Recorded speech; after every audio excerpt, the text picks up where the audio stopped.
ওম কর্মবেদী।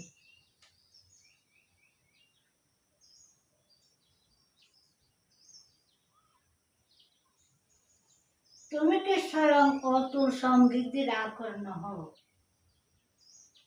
ভাবের সমৃদ্ধি, বাক্যের সমৃদ্ধি, কর্মের সমৃদ্ধি সকলেই কি তোমার প্রকৃতগত সম্পদ নহে? তবে তুমি কোথায় চাহিতে যাইবে?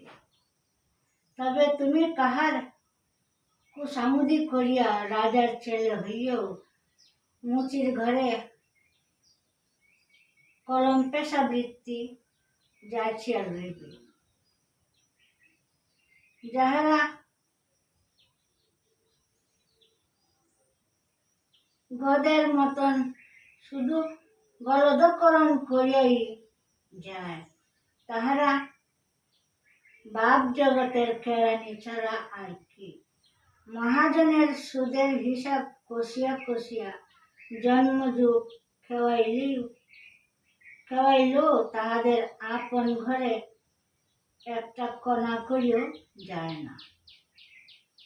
হইতে পারে বড় লোকেরই মতি বদলাইয়াছে, কিন্তু তাতে তোমার কি?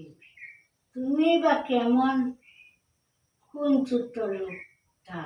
আর যাহারা বড়র পূজা পাইয়া আসিয়াছেন, তাহাদের কর্ম, তাহাদের পুণ্য, তাহাদের যোগ্যতা অর্জন করিবার পূর্ণ সম্ভাব্যতা কি তোমারও মধ্যে নাই?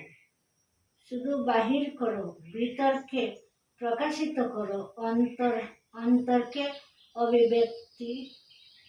অভিব্যক্তি দাও।